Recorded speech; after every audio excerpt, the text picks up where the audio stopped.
No single scheme has ever had, nor is ever likely to have, such sweeping economic consequences for southern Africa as has the Cahora-Bassa hydroelectric project.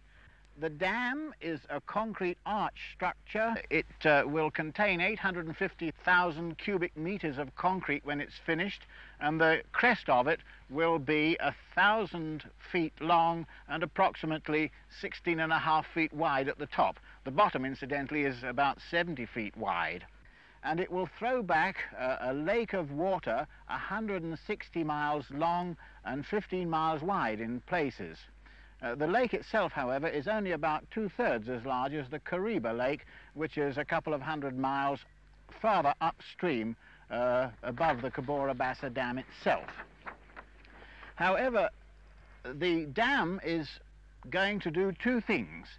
First of all, it's going to provide a large amount of very cheap electricity, the majority of which will be sold to South Africa, and it will also produce a great deal of irrigation for large-scale farming projects lower down the river. The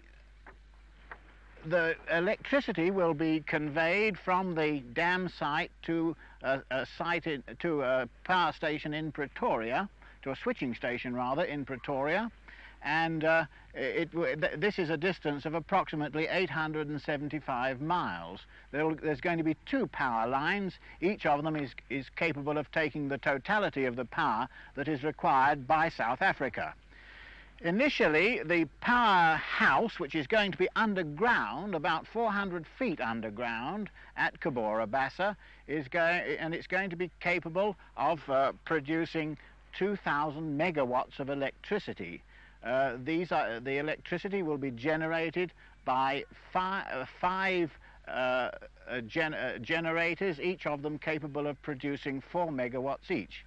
However, stage one of the scheme only envisages the installation of 3 of the generators, so the first stage will generate about 1,200 megawatts of electricity.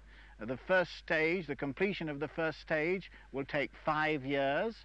The second stage, in which the next 2 generators will be installed, will take another 2 years, and 2 years after that there'll be another power station erected, which will also be capable of producing 2,000 megawatts of electricity, so that the Cahora-Bassa Dam itself will, in 9 years' time, should be producing, if they go ahead according to schedule, 4,000 megawatts of electricity.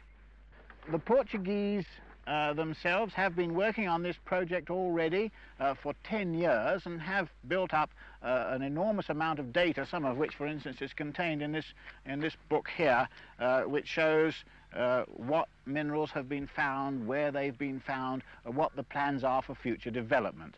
They have, for instance, found coal, iron, vanadium, manganese, nickel, copper, fluorspar, chrome and asbestos.